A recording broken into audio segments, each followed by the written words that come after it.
The next question, that is question 138, it is related to resolving power of a microscope. As you can see, the question says that ratio of resolving power of optical microscope for two different wavelengths. दो wavelength दी गई है, lambda 1 4000 angstrom and lambda 2 6000 angstrom. तो आपको इसका ratio निकालना है. तो here resolving power, it's a very straightforward question. You see resolving power हम लिखते हैं it is proportional to 1 by lambda, और you can say inversely proportional to lambda होती है. तो ज़्यादा लैम्डा होगा, रिजॉल्विंग पावर कम होगी.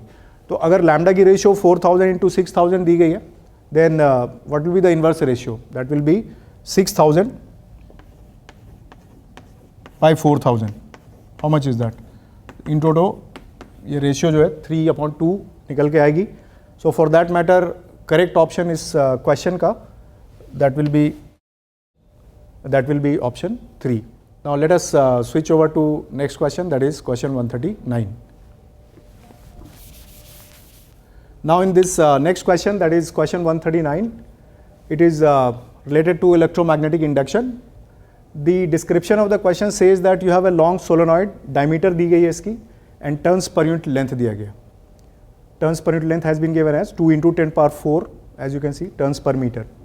Now at the center of the solenoid, a coil of 100 turns and radius 0.01 meter is placed.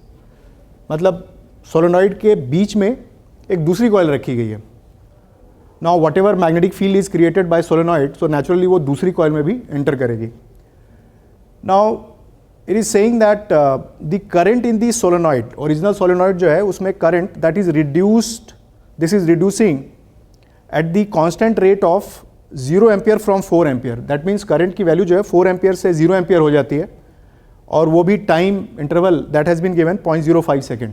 So naturally magnetic field will be created, and because of which flux change will be taking place. Now they are saying if the resistance of the coil, तो coil जो बीच में रखी गई है उसकी resistance दी गई है आपको 10 pi square ohm. So now they are asking to calculate the total charge flowing through the coil during this time. So total charge के लिए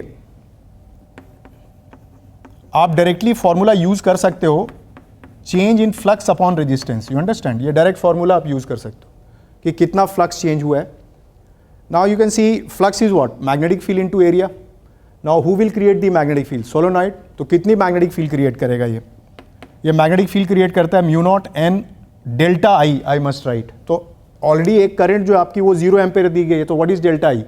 This is 4 ampere, isn't it? So I लिख रहा हूँ मैं यहाँ पे. This is 4 ampere. This is the magnetic field. Now you have to multiply it to the area of the central coil. तो यहाँ पे देख सकते हो कुछ number of turns है इसकी रेडियस होगी, तो जितने भी नंबर ऑफ टर्न्स होंगे इसमें into pi R square. What is the radius? Radius has been given to you. You understand? ये रेडियस आप देख सकते हो 0.01 मीटर दिया गया upon resistance. You understand? Divided by resistance. For the sake of simplicity it is better I use it this small R, and this resistance I am using capital R. तो you have to substitute the corresponding values. What is the value of mu naught? Mu naught आप लिखोगे 4 pi into 10 power -7. n की value क्या substitute करोगे? ये दिया हुआ है यहाँ पे 2 into 10 to the power 4 turns पर मीटर. व्हाट इज इस current value you will be substituting? Current value has been given as 4 minus 0, that is 4 ampere.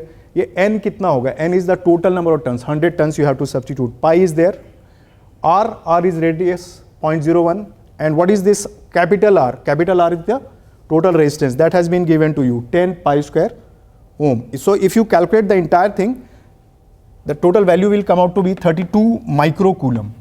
If you do the calculation, ये 32 microcoulomb आएगी. So for that matter, हम यहाँ पे जो correct answer mark करेंगे, that will be option 3.